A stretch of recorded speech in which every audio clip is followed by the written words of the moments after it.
이제 앞으로는 내가 가게 일 끝나고 피곤하면 못 올 수도 있어. 그럴 땐 너희가 알아서 해. 며느리의 표정이 순간 굳어졌습니다. 어머니, 무슨 말씀이세요? 저희가 어떻게 알아서 해요? 저도 일해야 하고, 승재 오빠도 바쁜데. 나는 너네를 도와주는 입장 아니니? 고맙다는 말 한마디 안 하는 너네한테 내가 왜 매일 와서 이렇게 고생해야 하는데? 며느리의 얼굴이 빨갛게 변했습니다. 그리고는 참지 못하고 폭발했습니다. 알겠어요, 어머니. 그렇게 불만 많으시면 그냥 안 오셔도 됩니다. 원래 결혼하면 남이라고 하잖아요. 저희끼리 알아서 할게요. 손주도 안 봐주실 거면 차라리 앞으로 그냥 남처럼 지내요. 그 말을 듣는 순간 은숙 씨의 마음에 무언가가 확 바뀌었습니다. 그동안 참아왔던 모든 감정이 한꺼번에 폭발했습니다. 그래, 내 말대로 우리가 남이라면 남한테 그렇게 많은 걸 받은 건 뭐니? 아파트, 차, 혼수? 전부 내가 평생 일해서 번 돈으로 마련해 준 거야. 며느리는 잠시 당황한 듯했지만 곧 목소리를 높였습니다. 그건 아들을 위해 주신 거잖아요. 부모 마음이면 당연한 거고. 남이라면서 왜 부모 마음을 얘기해? 내 말대로 우린 남이니까 남한테 준 재산은 돌려받아야겠다. 내가 준 집, 자동차 그리고 혼수까지 싹 다 반납하거라. 며느리 수빈의 얼굴이 새하얗게 변했습니다. 은숙 씨가 진지하게 말하는 것을 느꼈는지 갑자기 말투가 누그러졌습니다. 어머니, 제가 좀 흥분해서 그랬어요. 당연히 우리는 가족이죠. 어머니는 우리한테 너무 소중한 분이에요. 이번 사연의 주인공은 62세 박은숙 씨입니다. 그리고 그녀의 아들과 며느리에 관한 이야기이죠. 평생을 자식을 위해 살아온 한 어머니가 배신당하고 일어서기까지의 여정입니다. 박은숙 씨는 남편과 사별한 후 하나뿐인 아들 승재를 키우며 평생을 헌신적으로 살아왔습니다. 아들을 키우기 위해 20대 후반부터 국밥집을 운영하기 시작해서 새벽부터 밤늦게까지 뼈 빠지게 일하면서도 아들 승재를 훌륭하게 키워냈죠. 그러던 어느 날 승재가 갑자기 전화를 걸어왔습니다. 엄마, 오늘 저녁에 시간 있으세요? 소개해드릴 사람이 있어요. 은숙 씨는 가슴이 두근거렸습니다. 혹시 그 사람이 아들의 여자친구일까 하는 기대감에 부풀었죠. 그날 저녁 은숙 씨는 가게 문을 평소보다 일찍 닫고 집에서 정성껏 음식을 준비했습니다. 아들이 데려올 사람에게 좋은 인상을 주고 싶었거든요. 저녁 7시 초인종이 울렸습니다. 문을 열자 승재와 함께 한 여자가 서 있었습니다. 긴 생머리에 또렷한 이목구비를 가진 예쁜 여자였죠. 안녕하세요, 어머니. 저는 최수빈이라고 합니다. 그렇게 세 사람은 식탁에 앉아 은숙 씨가 준비한 음식을 먹기 시작했습니다. 식사 중 수빈은 승재에게만 눈길을 주며 대화했고 은숙 씨의 질문에는 짧게 대답하는 정도였습니다.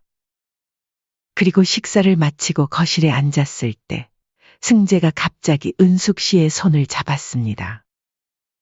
엄마, 사실 오늘 중요한 얘기가 있어서 모시고 왔어요. 저희 결혼하려고요. 은숙 씨는 놀라움을 감추지 못했습니다. 물론 언젠가는 아들이 결혼할 거라고 생각했지만 이렇게 갑작스럽게 발표할 줄은 몰랐습니다. 더구나 수빈이라는 사람을 오늘 처음 만났는데 말이죠. 승재야, 너무 갑작스럽지 않니? 서로 얼마나 만났는데? 6개월 됐어요, 엄마. 서로 충분히 알아봤고 결혼해도 괜찮겠다 싶어서요. 6개월이라. 은숙 씨는 그 시간이 결혼을 결정하기에 너무 짧다고 생각했지만 아들의 결정을 존중하고 싶었습니다. 게다가 옆에 앉아 있는 예비 며느리 앞에서 반대하는 것도 예의가 아니라고 생각했죠. 그래, 엄마는 너희가 행복하면 그걸로 충분해. 축하한다, 아들. 은숙 씨의 축하 인사에 아들 승재는 환하게 웃었습니다. 결혼식은 2달 후에 간소하게 치러졌습니다. 은숙 씨는 아들의 새 출발을 위해 넉넉한 지참금과 함께 아파트와 혼수까지 마련해 주었습니다. 30년간 국밥집을 운영하며 모아둔 적금과 보험금을 모두 털어 아들 부부에게 지원한 것이죠. 아들과 며느리가 좋은 출발을 할 수 있도록 자신이 할 수 있는 모든 것을 해주고 싶었거든요. 결혼식이 끝나고 아들 부부가 신혼여행에서 돌아온 날, 은숙 씨는 승재 부부를 위해 집들이 선물을 준비해 신혼집을 방문했습니다. 그런데 문을 열고 들어서는 며느리 수빈의 얼굴이 굳어졌습니다. 어머니, 미리 연락 주시지 그랬어요? 이렇게 갑자기 찾아오면 며느리들이 싫어해요. 수빈의 말에 은숙 씨는 민망함을 느꼈습니다. 좋은 의도로 한 일인데 오히려 폐가 된 것 같았죠. 그래도 미소를 지으며 가져온 선물을 내려놓았습니다. 미안해, 깜짝 선물처럼 준비한 거였어. 너무 부담 갖지 마. 식사 후 며느리 수빈은 피곤하다며 일찍 방으로 들어가 버렸습니다. 은숙 씨는 아들과 둘이 남아 이야기를 나눴죠. 승재야, 수빈이랑 잘 지내지? 너무 무리하지 말고 서로 배려하면서 살아. 아들 승재는 행복한 표정으로 고개를 끄덕였습니다. 네, 엄마. 걱정 마세요. 수빈이 저한테 너무 잘해줘요. 요즘 회사 일이 바빠서 좀 예민한 것 같아요. 이해해주세요. 은숙 씨는 아들의 말에 안심하며 집으로 돌아왔습니다. 하지만 그날 이후로 아들과 며느리의 방문은 점점 줄어들었습니다. 명절에도 수빈의 친정에 먼저 가고 은숙 씨의 집에는 짧게 들렀다 가기 일쑤였죠. 전화를 해도 대부분 받지 않거나 바쁘다며 짧게 대화를 끝내곤 했습니다. 그렇게 1년이 지났습니다. 은숙 씨는 명절이나 생일 때마다 아들 부부를 초대했지만 매번 실망을 맛봐야 했습니다. 명절에 찾아온 아들 부부는 겨우 1시간 정도 머물다 가곤 했죠. 며느리는 내내 휴대폰만 보거나 무표정한 얼굴로 불만을 표출했습니다. 어머니, 저희 이제 가봐야 할 것 같아요. 제 친구들과 약속이 있어서요. 은숙 씨가 정성스럽게 준비한 명절 음식은 거의 손대지도 않은 채 남았습니다. 아들은 미안한 표정을 지었지만 아내의 말에 따를 수밖에 없었죠. 엄마, 다음에 더 오래 있을게요. 오늘은 약속이 있어서. 그렇게 아들과 며느리는 서둘러 집을 나섰고 은숙 씨는 텅 빈 집에 홀로 남겨졌습니다. 명절마다 반복되는 이 상황에 은숙 씨의 마음은 조금씩 무너져 갔죠. 은숙 씨의 생일날에도 비슷한 일이 벌어졌습니다. 아들이 전화로 생일 축하를 하고 저녁에 놀러 오겠다고 했지만 결국 늦은 저녁에 문자 한 통만 왔을 뿐이었습니다.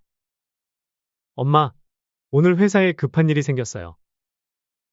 다음에 꼭 찾아뵐게요. 그 다음에는 결코 오지 않았습니다.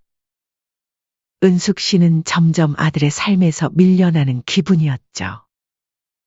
전화를 해도 지금 바빠요. 나중에 걸게요. 라는 말만 들었고 그 나중도 오지 않았습니다. 어느 날 아들로부터 전화가 왔습니다. 엄마, 좋은 소식이 있어요. 수빈이가 임신했어요. 엄마 곧 할머니 되세요. 은숙 씨는 기뻐서 눈물이 날 뻔했습니다. 모든 서운함이 눈 녹듯 사라지는 순간이었죠. 손주가 생긴다니 이보다 더 기쁜 소식이 어디 있을까요? 아이고, 정말? 축하한다, 아들아. 수빈이는 몸 괜찮니? 입덧은 없고? 은숙 씨는 진심으로 기뻐하며 아들 부부를 저녁 식사에 초대했습니다. 오랜만에 정성껏 음식을 준비하고 기다렸죠. 식사 자리에서 수빈은 평소보다 조금 더 친절한 태도를 보였습니다. 은숙 씨는 그것만으로도 감사했습니다. 어머니, 사실 부탁드릴 게 있어요. 식사를 마치고 차를 마시던 중에 며느리가 입을 열었습니다. 은숙 씨는 무슨 부탁일까 궁금해하며 고개를 끄덕였습니다. 저희 아이 태어나면 어머니가 봐주실 수 있으세요? 저는 출산 후에도 바로 복직해야 해서요. 은숙 씨는 잠시 당황했습니다. 당연히 손주를 예뻐하고 가끔 봐주는 것은 좋지만 매일 손주를 돌봐야 한다는 것은 생각지 못했습니다. 게다가 은숙 씨는 매일 새벽부터 밤까지 국밥집을 운영하고 있었거든요. 내가 가게를 운영하고 있어서 시간이 되려나 모르겠다. 은숙 씨가 망설이자 수빈의 얼굴이 순간 일그러졌습니다. 어머니, 손주 돌보는 게 더 중요하지 않으세요? 국밥집은 잠시 쉬시거나 직원을 더 구하시면 되잖아요. 수빈의 말투에는 당연하다는 듯한 뉘앙스가 담겨 있었습니다. 은숙 씨는 당황스러웠지만 아들의 눈치를 살폈습니다. 승재는 아내의 말에 고개를 끄덕이고 있었습니다. 맞아요, 엄마. 다른 할머니들도 다 손주 봐주잖아요. 엄마 나이도 있고요. 지금부터 가게 일을 점점 줄이시는 게 어때요? 은숙 씨는 순간 가슴이 답답해졌습니다. 30년 넘게 운영해온 가게를 그만두거나 축소하라니. 그것은 단순한 일자리가 아니라 그녀의 인생이자 자부심이었습니다. 한번 생각해 볼게. 내 가게도 있고, 너희 둘이 어떻게 계획하는지도 더 얘기해 보자. 은숙 씨의 대답에 며느리는 노골적으로 실망한 표정을 지었습니다. 그리고 자리에서 일어나며 짜증 섞인 말투로 말했습니다. 아니, 어머니처럼 나이 드신 분이 언제까지 국밥집 하실 거예요? 이제 그만 쉬시면서 손주나 봐주시는 게 어떨까요? 은숙 씨는 며느리의 말에 충격을 받았습니다. 나이 드신 분이라는 표현이 가슴에 꽂혔습니다. 자신의 일과 삶을 전혀 존중하지 않는 발언이었거든요. 하지만 그 자리에서 다투고 싶지 않아 참았습니다. 이후 몇 주 동안 아들은 계속해서 전화로 어머니를 설득했습니다. 은숙 씨가 조금이라도 망설이면 엄마는 나만 키울 때는 그렇게 헌신적이었으면서 왜 손주는 안 봐주려고 하세요? 라며 죄책감을 자극했습니다. 결국 은숙 씨는 마지못해 며느리의 출산 후 손주를 봐주기로 했습니다. 가게 운영 시간을 줄이고 아침부터 오후까지만 장사를 한 후 오후에는 아들 집에 가서 손주를 돌보기로 한 것이죠. 수입은 절반으로 줄었지만 손주를 위해 희생하기로 마음먹었습니다. 그렇게 아이가 태어났고 은숙 씨는 매일 오후부터 저녁까지 손주를 돌보게 되었습니다. 처음에는 귀여운 손주를 보는 것이 행복했지만 점점 수빈의 태도가 은숙 씨를 힘들게 했습니다. 어머니, 애기 옷은 이렇게 세탁하시면 안 돼요. 제가 몇 번이나 말했잖아요. 어머니, 오늘은 집 청소도 해주세요. 애기 돌보는 김에 같이 하시면 되잖아요. 어머니, 돈 좀 더 보태주세요. 육아용품 사는데 많이 들어요. 며느리는 은숙 씨를 마치 고용된 가정부처럼 대했습니다. 아이만 돌보는 것이 아니라 회사 핑계를 대며 집안일도 모두 은숙 씨에게 떠맡겼습니다. 더욱 화가 났던 것은 은숙 씨가 아들에게 피로함을 이야기했을 때 아들의 반응이었습니다. 엄마, 수빈이도 직장 생활하느라 힘들어요. 엄마가 좀 이해해 주세요. 그리고 엄마는 가게 그만두고 아이 봐주는 것 더 좋지 않으세요? 돈 버는 것보다 손주 키우는 게 더 보람 있을 텐데 말이에요. 이제 은숙 씨의 일상은 두 가지로 나뉘었습니다. 새벽부터 오후까지는 국밥집, 오후부터 저녁까지는 손주 돌봄이었죠. 가게 수입은 절반으로 줄었고 체력은 바닥을 향해 달려갔습니다. 어머니, 아기 옷이 왜 이렇게 구겨져 있어요? 다림질도 안 하셨네요. 어느 날 저녁 퇴근한 수빈이 아기 옷장을 열어보더니 인상을 찌푸렸습니다. 은숙 씨는 하루 종일 아이를 돌보느라 다림질할 시간이 없었다고 설명했지만 수빈은 들은 채 만체했습니다. 어머니, 제가 그렇게 힘든 부탁을 하는 것도 아니잖아요. 저는 회사에서 하루 종일 일하는데. 내도 새벽부터 저녁까지 두 가지 일을 하고 있다는 건 생각도 안 하는구나. 힘드신 거 아는데 이왕 하실 거 두 번 말 안 하면 서로 좋잖아요. 그렇게 시간이 흐를수록 며느리의 요구는 점점 늘어갔습니다. 처음에는 아이 돌봄만 부탁했다가 이제는 집안일, 심지어 장보기까지 은숙 씨의 몫이 되었습니다. 어머니, 냉장고가 텅텅 비었네요. 장 좀 봐놓으셨어야죠. 국밥집에서 퇴근하고 곧바로 와서 손주를 돌보느라 장을 볼 시간이 없었다는 은숙 씨의 설명에도 며느리는 눈살을 찌푸렸습니다. 그러니까 국밥집 좀 일찍 닫으시라고요. 애기 봐주시는 게 더 중요한 일 아닌가요? 은숙 씨는 국밥집을 일찍 닫을수록 수입이 줄어든다는 것을 설명하려 했지만 며느리는 들을 생각이 없어 보였습니다. 어느 날 은숙 씨가 저녁에 아들 집에 도착하자 며느리는 거실에서 전화통화를 하고 있었습니다. 은숙 씨는 인사도 없이 주방으로 향했습니다. 냉장고를 열어보니 역시나 텅 비어 있었습니다. 또 장을 안 봐놨네. 한숨을 쉬며 중얼거리는데 수빈이 전화를 끊고 다가왔습니다. 어머니, 오늘은 저녁 좀 해주세요. 저 너무 피곤해서요. 은숙 씨는 말은 세수를 했습니다. 자신도 새벽부터 일하느라 지친 몸을 이끌고 왔는데 자신의 피로는 전혀 고려하지 않는 며느리가 서운했습니다. 수빈아, 나도 오늘 무척 바빴어. 국밥집 손님이 많아서 점심때 쉴 틈도 없었어.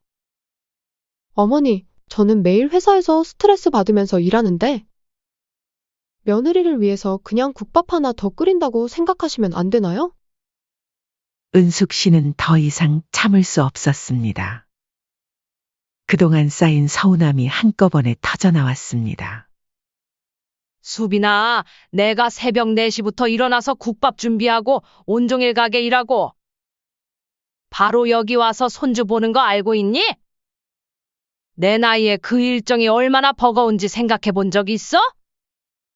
며느리는 눈을 동그랗게 뜨고 은숙 씨를 쳐다봤습니다. 어머니, 손주 봐주는 게 그렇게 힘드세요? 다른 할머니들은 다 기꺼이 해주시는데. 그래서 제가 저번에 그 국밥집 좀 접으시라고 했잖아요. 어머니 연세에 무슨 가게예요? 손주 키우는 게 더 행복하지 않으세요? 며느리의 말에 은숙 씨는 점점 화가 치밀었습니다. 자신의 일과 삶을 전혀 존중하지 않는 며느리의 태도가 참을 수 없었습니다. 수빈아, 내 가게는 30년 동안 일궈온 내 인생이야. 그걸 쉽게 접으라는 내 말은 내 인생을 무시하는 거야. 30년 동안 일궈온 인생이 달랑 그 국밥집 하나예요? 어떻게 그렇게 말할 수가 있니? 이제 앞으로는 내가 가게 일 끝나고 피곤하면 못 올 수도 있어. 그럴 땐 너희가 알아서 해. 며느리의 표정이 순간 굳어졌습니다. 그동안 시어머니가 무조건 맞춰줄 거라고 생각했던 수빈에게 은숙 씨의 말은 충격이었습니다. 어머니, 무슨 말씀이세요? 저희가 어떻게 알아서 해요? 저도 일해야 하고, 승재 오빠도 바쁜데. 너희 아이니까 너희가 책임져야지. 내가 왜 매일 와서 이렇게 고생해야 하는데? 며느리의 얼굴이 빨갛게 변했습니다. 그리고는 참지 못하고 폭발했습니다. 알겠어요, 어머니. 그렇게 불만 많으시면 그냥 안 오셔도 됩니다. 원래 결혼하면 남이라고 하잖아요. 저희끼리 알아서 할게요. 손주도 안 봐주실 거면 차라리 앞으로 그냥 남처럼 지내요. 그 말을 듣는 순간 은숙 씨의 마음에 무언가가 확 바뀌었습니다. 결혼하면 남이라 그동안 참아왔던 모든 감정이 한꺼번에 폭발했습니다. 그래, 내 말대로 우리가 남이라면 남한테 그렇게 많은 걸 받은 건 뭐니? 아파트, 차, 혼수? 전부 내가 평생 일해서 번 돈으로 마련해 준 거야. 며느리는 잠시 당황한 듯 했지만 곧 목소리를 높였습니다. 그건 아들을 위해 주신 거잖아요. 부모 마음이면 당연한 거고. 남이라면서 왜 부모 마음을 얘기해? 내 말대로 우린 남이니까 남한테 준 재산은 돌려받아야겠다. 며느리 수빈의 얼굴이 새하얗게 변했습니다. 은숙 씨가 진지하게 말하는 것을 느꼈는지 갑자기 말투가 누그러졌습니다. 어머니, 제가 좀 흥분해서 그랬어요. 당연히 우리는 가족이죠. 어머니는 우리한테 너무 소중한 분이에요. 하지만 은숙 씨는 이미 마음을 정했습니다. 수빈아, 내 말이 맞아. 우린 이제 남이야. 그러니 내일부터 손주도 안 봐줄 거고 남한테 줬던 재산도 돌려받을 거야. 그 순간 현관문이 열리고 아들 승재가 들어왔습니다. 긴장된 분위기를 감지한 승재는 어리둥절한 표정으로 물었습니다. 무슨 일이에요? 왜 이렇게 분위기가 싸해요? 며느리 수빈이 눈물을 글썽이며 달려가 아들에게 안겼습니다. 오빠, 어머니가 갑자기 재산 다 돌려받겠대요. 내가 그냥 결혼하면 남이라는 말 한마디 했다고. 승재는 놀란 표정으로 어머니를 바라봤습니다. 엄마, 무슨 말씀이세요? 갑자기 왜 그러세요? 은숙 씨는 침착하게 대답했습니다. 승재야, 내 아내 말이 맞아? 결혼하면 남이라잖아? 그러니 내가 남한테 준 거 다 돌려받을 거야. 아파트, 차, 혼수 비용, 그동안 준 생활비 전부 다. 승재의 얼굴이 창백해졌습니다. 엄마, 그게 무슨 말씀이에요? 저희는 가족이잖아요. 아니, 내 아내 말에 따르면 우린 이제 남이야. 가족이 아니라 남. 그날 밤 은숙 씨는 집으로 돌아와 예전부터 알고 지내던 변호사인 정 변호사에게 전화를 걸었습니다. 정 변호사님, 제가 아들 이름으로 산 아파트와 차, 그리고 혼수 비용을 어떻게 되찾을 수 있을까요? 변호사는 잠시 생각하더니 대답했습니다. 박 사장님, 아파트와 차는 증여세를 내고 이전한 거니까 법적으로 쉽지 않을 수도 있어요. 하지만 혼수 비용이나 그동안 지원한 생활비 같은 건 증여가 아닌 임시 대여금 형태로 주장할 수 있습니다. 몇 가지 서류가 필요할 텐데 내일 오세요. 알겠습니다. 내일 바로 갈게요. 은숙 씨는 그날 밤 서랍 속에 보관해 두었던 모든 영수증과 송금 내역을 꺼내 살펴보았습니다. 아들 결혼 준비 때부터 모아둔 모든 증거가 있었습니다. 아파트 계약서, 차량 구매 영수증, 혼수 비용 내역 그리고 그동안 정기적으로 보내준 생활비 송금 내역까지. 이제 나도 내 인생을 살아야지. 변호사는 은숙 씨가 가지고 있던 모든 증거를 면밀히 검토한 후 충분히 재산을 되찾을 가능성이 있다고 말했습니다. 아파트와 자동차는 아들 이름으로 등기되어 있지만 모든 비용을 은숙 씨가 지불했다는 송금 내역과 영수증이 있었습니다. 게다가 결혼 당시 작성한 메모에는 아들 결혼 자금 대출 이라고 적혀 있었죠.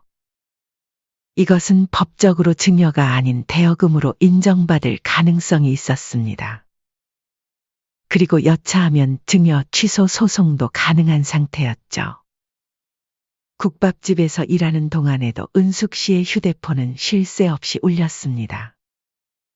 아들과 며느리의 부재중 전화가 수십 통 쌓였지만 은숙 씨는 전화를 받지 않았습니다. 대신 점심 장사를 마친 후 직원에게 가게를 맡기고 변호사 사무소로 향했습니다. 박 사장님, 이 서류들에 서명해 주세요. 오늘 바로 법원에 제출하겠습니다. 은숙 씨는 망설임 없이 서명했습니다. 그리고 그날 저녁 아들의 집으로 향했습니다. 이번에는 손주를 돌보러 가는 것이 아니었습니다. 자신의 결정을 알리러 가는 것이었죠. 그 사이 아들 부부는 정말로 은숙 씨가 재산을 다시 가져갈까봐 노심초사하고 있었죠. 오빠, 어떡해요? 어머니가 정말 재산 가져가시면 우리 어떻게 해요?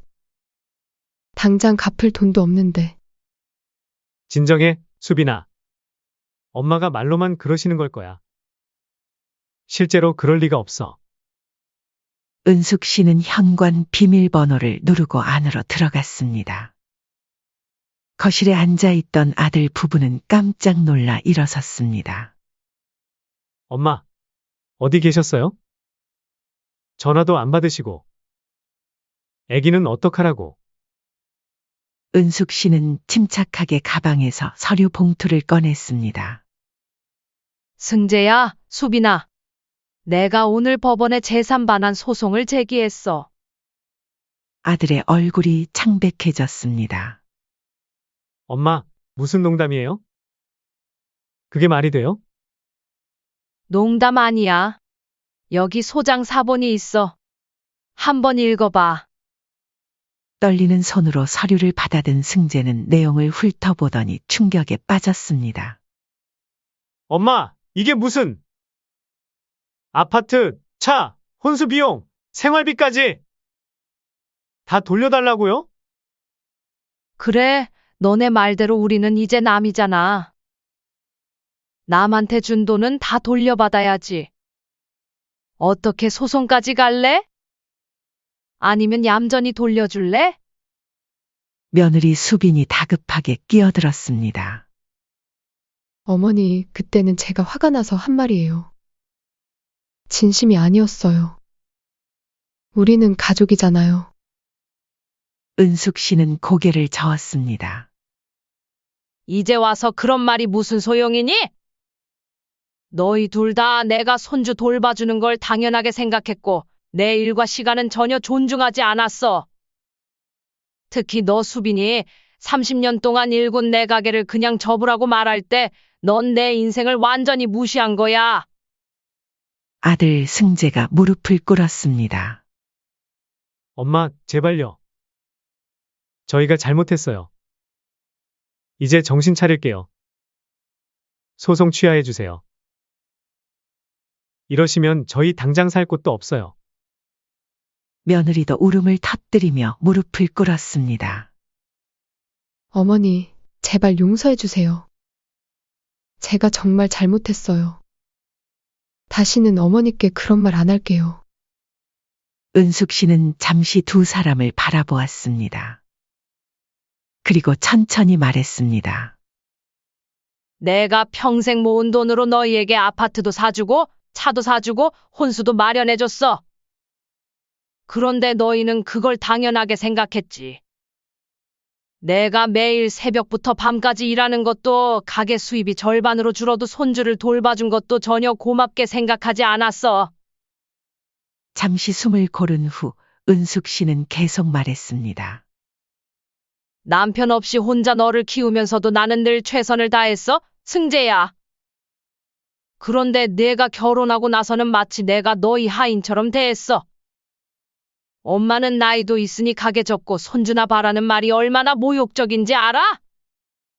내 인생도 소중해. 내 일도 소중해. 아들과 며느리는 고개를 푹 숙인 채 아무 말도 하지 못했습니다. 어머니, 정말 죄송해요. 저희가 너무 이기적이었어요. 이제 정신 차릴게요. 수빈의 사과에 은숙 씨는 잠시 눈을 감았습니다. 그리고 가방에서 또 다른 서류를 꺼냈습니다. 이건 합의서야. 내가 제안하는 조건이야. 아들 부부는 서류를 받아 내용을 확인했습니다. 그 안에는 놀라운 조건들이 적혀 있었습니다. 첫째, 아파트는 즉시 은숙 씨 명의로 되돌린다. 아들 부부는 한 달 내로 이사해야 한다. 둘째, 자동차는 즉시 반환한다. 셋째, 혼수 비용과 지난 2년간 지원한 생활비 총액의 70%를 12개월 내에 분할 상환한다. 넷째, 손주는 한 달에 2번 은숙 씨가 정한 날에만 만날 수 있다. 승재가 경악했습니다. 엄마, 이건 너무한 거 아니에요? 저희가 어떻게 이런 조건을 감당해요? 감당 못하겠으면 소송으로 가면 돼. 그럼 이자까지 다 합쳐서 갚아야 할 거야. 며느리 수빈이 눈물을 흘리며 물었습니다. 어머니, 저희가 정말 그렇게 미웠어요? 은숙 씨는 담담하게 대답했습니다.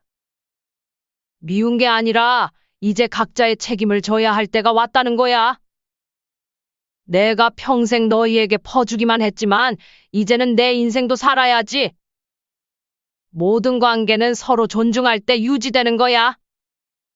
승재와 수빈은 서로를 바라보며 깊은 한숨을 내쉬었습니다. 그들에게는 선택의 여지가 없었습니다. 알겠습니다, 엄마. 합의서에 서명할게요. 은숙 씨는 마지막으로 한마디 덧붙였습니다. 앞으로는 결혼하면 남이라는 말을 함부로 하지 마. 그건 양날의 검이야. 정말 남이 되면 남처럼 행동하게 되니까. 한 달 후 은숙 씨는 새 아파트에 짐을 풀었습니다. 아들 부부에게서 돌려받은 아파트를 매각하고 대신 자신이 거주할 아파트를 구입한 것입니다. 이제 국밥집과 집 사이의 거리도 가까워져 출퇴근도 편해졌습니다. 국밥집도 예전의 활기를 되찾았습니다. 은숙 씨는 2명의 직원을 더 고용해 일의 부담을 덜었고, 이제 주말에는 자신만의 시간을 즐길 수 있게 되었습니다. 가게 수입도 다시 예전처럼 늘어났고, 은숙 씨의 얼굴에도 오랜만에 여유로운 미소가 번졌습니다.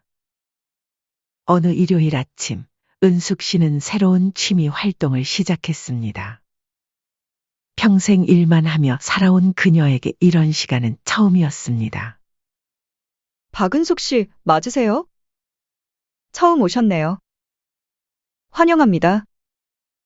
스포츠 댄스 강사의 인사에 은숙 씨는 수줍게 웃었습니다.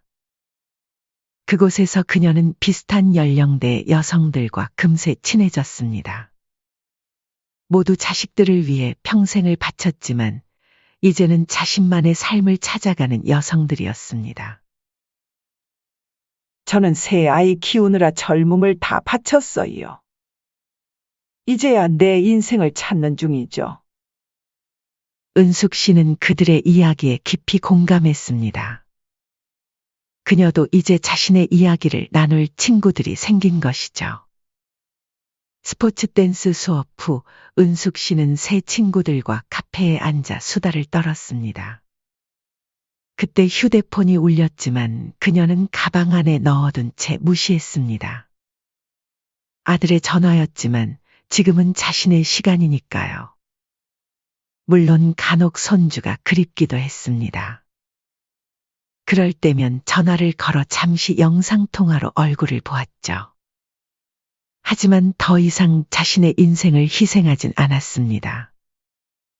한 달에 1~2번 자신이 원할 때에만 손주를 만났습니다. 자식은 결혼하면 남이다. 그 말이 정말 맞았네. 은숙 씨는 혼잣말을 중얼거렸습니다. 하지만 이제 그 말은 그녀에게 서러움이 아닌 자유를 의미했습니다.